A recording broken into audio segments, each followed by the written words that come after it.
可叹巍巍造化功，山河大地立虚空。八荒四海知多少，尽在含元一气中。Hello， 小伙伴们，大家好，我是阿茶，欢迎收听新一期的鬼话怪谈。从今天开始，阿茶将正式恢复每周更新，还请大家多多3连支持一下。那咱们本期要讲的是一件从未有人做过的香港黄大仙区黑狗镇尸事件。整件事可以说是疑点重重，灵异不断。这件事发生的时候，由于当时社会通讯不发达，所以在内地影响不大，但是在当时的香港可以说是引起了很大的关注，堪比雨夜屠夫案。在上世纪80年代，香港九龙的2名少女接连以极其恐怖的方式惨死在布袋内，时间死亡都在某月的20号，还都姓陈，并且尸体旁边均出现了无法解释的黑狗，以及死者家中连续3个月接到的诡异电话。此前死者的母亲说那种电话更像是预示性的电话，死者的父亲更是被诡异的引向抛尸地点等等，其中的细节诡异灵异等，随着近年受害者朋友的一个回忆帖子，这件事才回到了人们的视野中。2名少女相隔4个月，以同样的方式死在相距1公里外的不同地点。更重要的是，第一位死者生前发生了一连串诡异事件，似乎凶手就在眼前，可无论警方如何努力，就是抓不到，就好像是一个看不见的隐形人，将死者家属、警方都玩弄于股掌之间，甚至你都不知道这是一个人还是一群人，更不知道他们的杀人动机是什么，以及黑狗在整件事中起到什么作用。首先是第一位死者，就读于九龙圣玛加利女院的15岁女孩陈慧敏。1980年2月20号中午12点半，她接到了闺蜜冯某的电话，说是约着一起出去买球鞋。在征得母亲的同意后，陈慧敏前去赴约。可就在1个半小时后的下午2点，陈的母亲却接到了女儿闺蜜冯某的一通奇怪电话。事后陈母回忆称，这个电话就像是一个预警，让她不得不怀疑自己女儿的死因被人操纵着。当时冯某过了12点还没看见陈慧敏，就询问了陈母，她是不是已经出门了。他们2人约在家家欢快餐店见面，再怎么晚现在也应该到了呀，并且期间他还问了所有同学朋友，都没听说陈慧敏去了哪儿，还说他觉得陈慧敏最近好像有点不太正常，他担心是不是出了什么事儿。而冯某的话也让陈慧敏的母亲心里咯噔了一下，因为自己也发现了最近原本乖巧听话的女儿确实有点奇怪，而且最近家里也确实怪事频发。在之后的回忆里，陈母表示母女2人的房间只有1墙之隔，在女儿失踪前，家里半夜总能听见梦话声，就好像陈慧敏在跟什么人说话。可当时女儿根本就没有手机这种智能联系设备啊，所以她就特别担心女儿的状况。在跟女儿闺蜜结束通话后，她立马把情况跟丈夫陈康维和其他的亲友说了。几个人一合计，都认为事出反常必有妖，于是当下决定分头去找人。由于女儿读的是女校，身边的同学朋友也都是女孩子，所以虽然处于青春期，但女儿却从来都不怎么在意个人形象。可是自从3个月前陈慧敏加入了学校的舞蹈团后，整个人就巨变，开始疯狂的买好看的衣服鞋子，甚至15岁的她居然开始抹口红、擦胭脂、喷香水。这里大家要注意，这不是咱们现在的初中高中生化妆爱美再正常不过了，当时可还是上世纪。所以陈慧敏在舞蹈团一定发生了什么。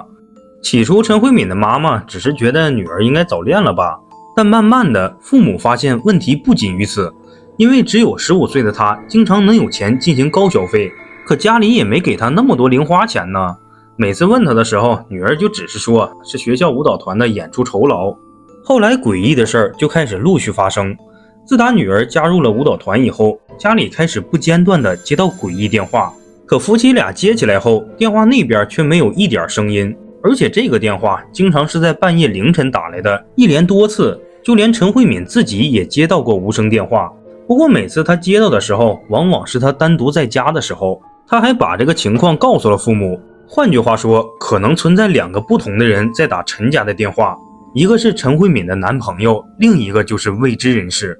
最诡异的是，有几次电话在接通以后，电话里竟然又传来了来电的声音，这就真的没办法解释了，因为当时陈家只有1部电话，在已经接通的情况下，怎么可能还有人能打进来呢？他们之后再回忆起来，也觉得一阵恶寒，随即换了座机，可那通诡异的电话依然会打过来，仿佛陈慧敏身上有解释不清的秘密，家里也发生了解释不清的状况，而全家10多个人几次外出寻找，直到第二天天亮依旧没有找到陈慧敏。在此期间，留守在家等待消息的陈慧敏母亲又接到了2次无声电话。21号凌晨3点17分，一通莫名的电话打到了陈家。喂，是陈慧敏家吗？你是谁？你认识阿敏是吗？啊，我是他朋友，他真的没有回来呀。哼，我就知道会有这样的结果。不过如果他幸运的回来了，还请你告诉他，我有重要的事情要跟他说，一定要让他给我打电话哈。随后陈母当即问了对方的名字，说那我怎么联系你啊？阿敏究竟出了什么事儿？你是不是知道他情况？但电话那头的男的直接就把电话给挂了。之后陈母就有一种不安的感觉，首先这个声音听上去绝对是一个中年男性，其次自己的女儿身边都是同龄人，即使是之前在街上撞见一个男孩与女儿走在一起的时候，就算是女儿早恋的男友也不过16岁出头的样子，可电话里这个声音显然不是一个青年该有的声音呢，女儿又怎么会认识年纪大这么多的朋友呢？而另一边外出寻找陈慧敏的家人们在凌晨5点10分赶了回来，心急如焚的陈母立即把刚才神秘人打电话的事情告诉了丈夫陈康维。可是奇怪的是，当他们再次拨通神秘人留下的电话号码后，接电话的却是一名女性，并且对方还告诉陈家人说自己不姓邓，家里也没有你说的那个什么邓某某的人。接着陈母一家决定报警。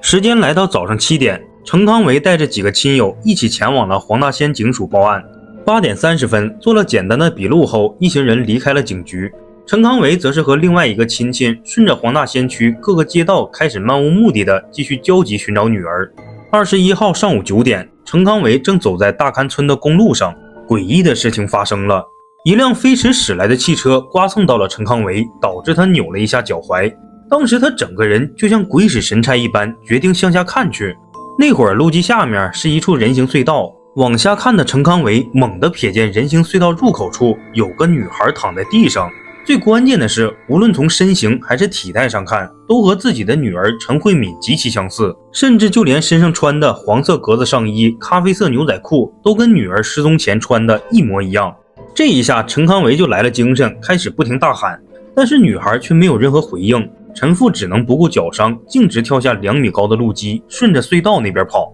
但是当另一名陈家亲友跟上了以后，俩人都没有看见人的痕迹，只是发现这条废弃的昏暗隧道内空无一人。原本这个地方是流浪汉的聚集地，但由于临近春节，为了整顿市容，所以那些流浪汉都被赶到了别的地方，加上他们平时吃喝拉撒都在隧道内，也没人来打扫，所以就有一股尿骚味和不知名的腥臭味。陈父根本就不敢想象自己的女儿怎么会来这种地方，他当时还觉得是不是自己连续找了好几天，精神接近崩溃，出现了幻觉。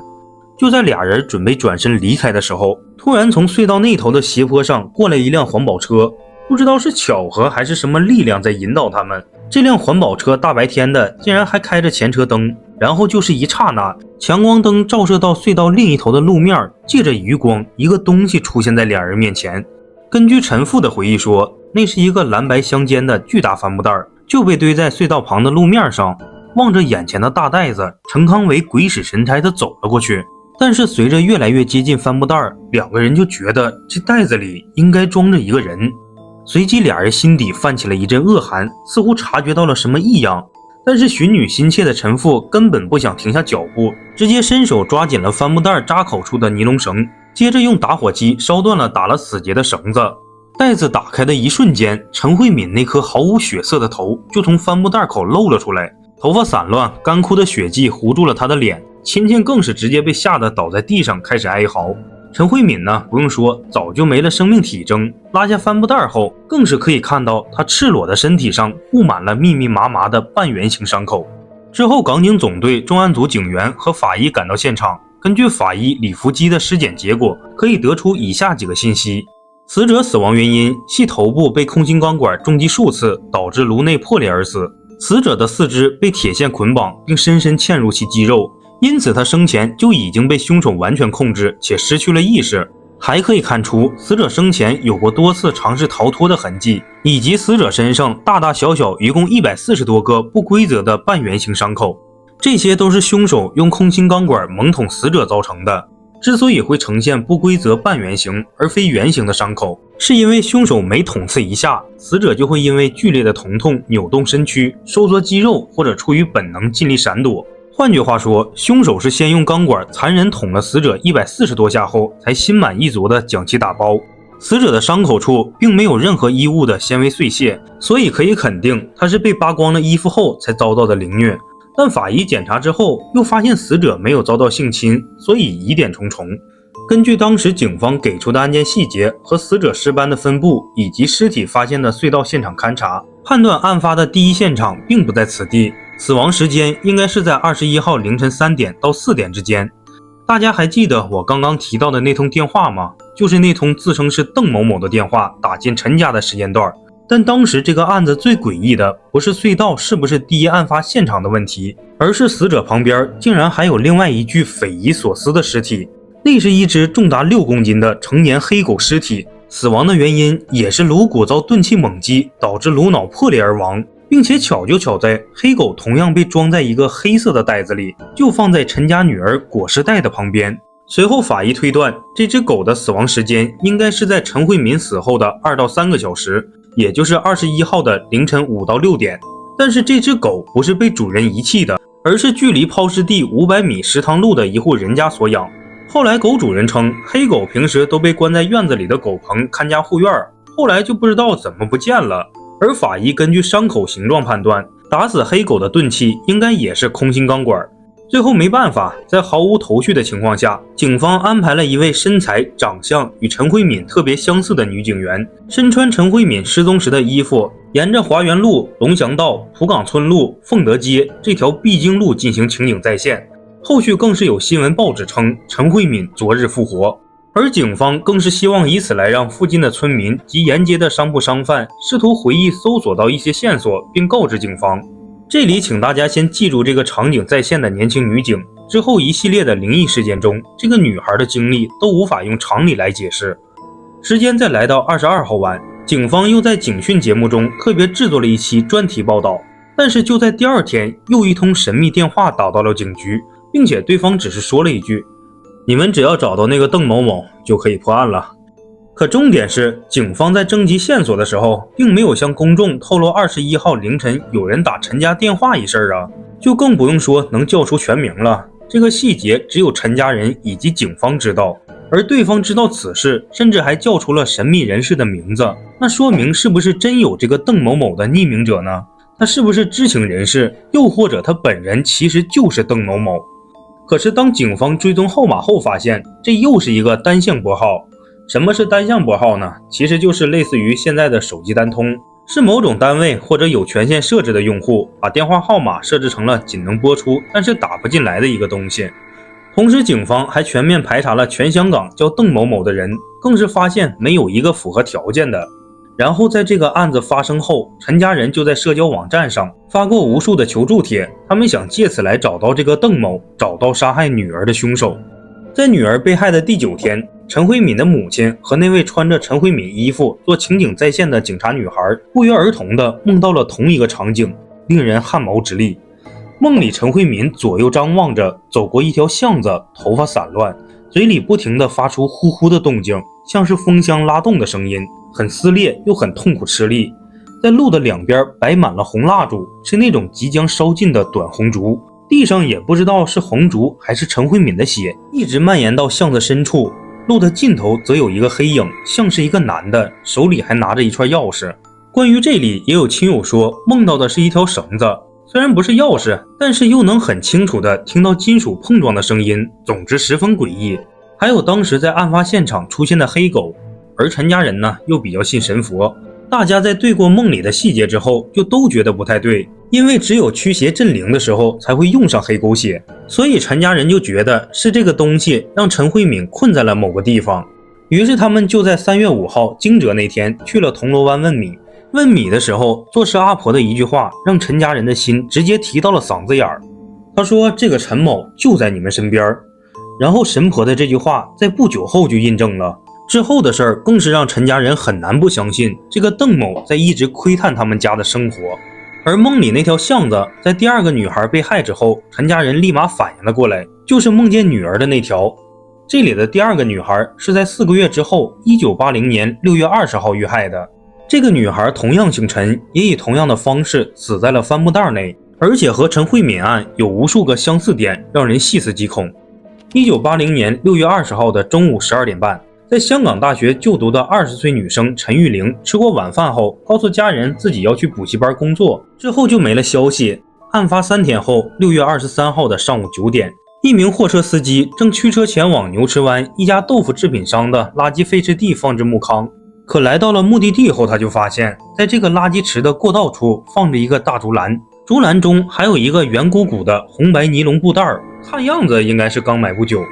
就在司机准备搬开这个物体的时候，他发现不对劲儿，打开袋子一看，眼前的一幕差点给他送走。袋子里装的是一个脑袋变形、脸朝上的苍白女性尸体，而她和4个月前惨死在隧道布袋内的陈慧敏情况如出一辙，并且此次发现尸体的垃圾废置地同样不是第一案发现场。死者的颅脑被钝器猛砸了数十下，导致颅骨破裂而死，全身上下也是一丝不挂，并未遭受到性侵。身上同样布满了半圆形的不规则伤口，双手双脚均被铁丝死死的捆绑，以至于铁丝嵌入肌肉。死亡时间推测为21号凌晨12点到早上6点之间。最重要的是，在竹篮外面不到1米远的地方，居然也出现了一只被装在黑袋子里的黑狗，死因颅骨破裂。唯一的不同点是，这只黑狗死亡的时间是在6月23号上午8点左右，也就是司机发现前的2到3小时，而不是6月21号陈玉玲死亡后的2到3小时。经过调查，这只黑狗也是牛池湾附近村子的某户人家所养，并且和前面那只已经惨死的黑狗一样，是别人家的看家护院犬。2个案子都是20号发生，死者都姓陈，死亡方式、虐杀过程、捆绑方式以及裸体都未遭到性侵，都装在布袋里，尸体旁边还出现了奇怪的黑狗尸体等等。这一连串的巧合不得不让警方相信这是同一个凶手所为。同时，由于2起命案的抛尸地都在黄大仙区的钻石山附近，导致事情发酵的太大了，所以自案发后，那条人行隧道也成了黄大仙区最著名的闹鬼之地。在之后的一段时间里，事故频发，最终迫不得已，隧道就被封锁了1年之久。警方对外则是声称是在维护，其中的大部分传闻都是关于在隧道附近碰见灵体的。最出名的要数货车司机晚上误入迷区事件，距离这件事儿已经过去了10多年了。那是1989年发生的，一名货车司机在隧道发生侧翻，当时车上运输的是油料废渣。等周围的居民发现情况并打了救护车之后，自发去搭救，想着把司机先救出来，害怕车子会随时起火爆炸，因为当时车上都是易燃物。那会儿已经是早上4点多了，天刚蒙蒙亮。等人们去营救的时候，发现车头被压倒在隧道口的护栏边，车门已经被压在了下面，另一侧的副驾驶车门、车窗都是紧闭的，但是驾驶室里却找不到司机的踪影。于是大家打着手电，直到有个人把光往隧道里照过去，才发现隧道里竟然蹲着一个人，2只手扶在墙上，头耸拉着，这个就是消失的货车司机。等救援人员赶到，司机依然神志不清，身上都是擦伤。事后这件事在黄大仙区被传出，有人说司机当时被找到的时候一直在说自己身后有条黑狗在追他，他一直跑，最终跑进了隧道，而墙里还有2个女人在拉他，所以他才会呈现出那种诡异的蹲着双手扶墙的姿势。事情呢到这里就结束了，可以说疑点重重，很诡异，毕竟这是真实发生的。那么如果有小伙伴有什么猜测，可以在评论区畅所欲言。好了，这就是本期的所有内容啦。如果有喜欢的小伙伴，还请多多3连支持一下。如果有相关经历的，可以后台直接私信阿茶。我们下期再见，拜拜。